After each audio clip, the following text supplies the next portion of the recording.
ಜನ ಹೋಟೆಲ್ ಒಳಗಡೆ ಹೋಟೆಲ್ ಹೊರಗಡೆ ಅಷ್ಟು ಸಾಲದೆ ರೋಡಲ್ಲಿ ಕೂಡ ನಿಂತ್ಕೊಂಡು ತಿಂತಿದ್ದಾರೆ ಅಂದರೆ ಏನು ಅಷ್ಟು ಡಿಮ್ಯಾಂಡಾ ಅನ್ನೋರು ವಿಡಿಯೋ ಕೊನೆವರೆಗೂ ನೋಡಿ. ಹಾಯ್ ಎವ್ರಿವನ್, ನಾನಿವತ್ತು ಬಂದಿರೋದು ವಿಲ್ಸನ್ ಗಾರ್ಡನ್ ದೋಸಾ ಕ್ಯಾಂಪ್ಗೆ. ನನಗೆ ಇಲ್ಲಿ 10 ಮಿನಿಟ್ಸ್ ಎಕ್ಸ್ಟ್ರಾ ಸ್ಪೆಂಡ್ ಆಯಿತು. ಹೇಗೆ ಅಂದರೆ ನಾನು ಬಂದಾಗ 5 ಮಿನಿಟ್ಸ್ ಎಕ್ಸ್ಟ್ರಾನೇ ಬೇಕಾಯಿತು ಕೌಂಟರ್ನ ರೀಚ್ ಆಗೋಕ್ಕೆ. ಅಣ್ಣ ಅಂತೂ ನಾನ್ ಸ್ಟಾಪ್ ದೋಸೆ ಮಾಡ್ತಾಯಿದ್ರು. ಹೇಗೆ ಅಂದರೆ ಅಣ್ಣ ಕೂಡ ಖಾಲಿ ಇರಬಾರ್ದು, ಹೆಂಚು ಕೂಡ ಖಾಲಿ ಇರಬಾರ್ದು ಅನ್ನೋ ಥರ. ಇಲ್ಲಿ ನಾನು ಫಸ್ಟ್ ಟ್ರೈ ಮಾಡಿದ್ದು ಆನಿಯನ್ ದೋಸೆನ.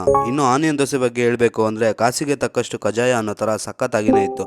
ಇವರು ಆನಿಯನ್ ದೋಸೆನ 20 ರೂಪೀಸ್ ಇದ್ದಾಗಿಂದ ಕೂಡ ಮಾಡ್ಕೊಂಡು ಬರ್ತಿದಾರಂತೆ. ಇನ್ನು ಆನಿಯನ್ ರೇಟ್ ಜಾಸ್ತಿ ಆದರೂ ಇವರು ದೋಸೆಗೆ ಆ್ಯಡ್ ಮಾಡೋ ಆನಿಯನ್ ಕ್ವಾಂಟಿಟಿ ಮಾತ್ರ ಕಮ್ಮಿ ಆಗೋಲ್ಲ ಅಂತಾನೆ ಈ ಹೋಟೆಲ್ ಫೇಮಸ್. ನಾನು ನೆಕ್ಸ್ಟ್ ಪಲಾವ್ ಟ್ರೈ ಮಾಡಿದೆ. ಅದು ಜೀರ್ಣ ಆಗೋ ಥರನೇ ಇತ್ತು. ಆನಿಯನ್ ದೋಸೆ ಪ್ರೈಸ್ ಬಂದು 40, ಪಲಾವ್ ಪ್ರೈಸ್ ಬಂದು 30. ಟೋಟಲ್ ನನಗೆ 70 ರೂಪೀಸ್ ಆಯಿತು. ಇನ್ನು ನಂದು ಲಾಸ್ಟ್ 5 ಮಿನಿಟ್ಸ್ ಹೇಗೆ ಸ್ಪೆಂಡ್ ಆಯಿತು ಅಂದರೆ ಅಣ್ಣ ಅಮೌಂಟ್ ಎಷ್ಟು ಅಂತ ಕೇಳಿನೇ ವೆಯ್ಟ್ ಮಾಡೋ ಥರ ಆಗೋಯ್ತು. ಕೊನೆಗೆ ನಾನು ನನ್ನ ಟೆಕ್ನಿಕ್ನ ಅಪ್ಲೈ ಮಾಡಿದೆ. ಅಣ್ಣ ಹೋಗ್ತೀನಿ ನಾನು, ಒಂದು ಆನಿಯನ್ ದೋಸೆ ಆ ಪ್ರೈಸು. ನೀವೇನಾದರೂ ವಿಲ್ಸನ್ ಗಾರ್ಡನ್ ಕಡೆ ಬಂದರೆ ಒನ್ ಟೈಮ್ ವಿಸಿಟ್ ಮಾಡಿ. ಲೊಕೇಶನ್ನ ಡಿಸ್ಕ್ರಿಪ್ಷನಲ್ಲಿ ಮೆನ್ಷನ್ ಮಾಡಿರ್ತೀನಿ. ಇನ್ನು ಇದೇ ಥರ ಡಿಫ್ರೆಂಟ್ ಕಂಟೆಂಟ್ಸ್ಗೆ ಅರೌಂಡ್ ದ ವೈಬ್ಸ್ನ ಫಾಲೋ ಮಾಡಿ. Thank you.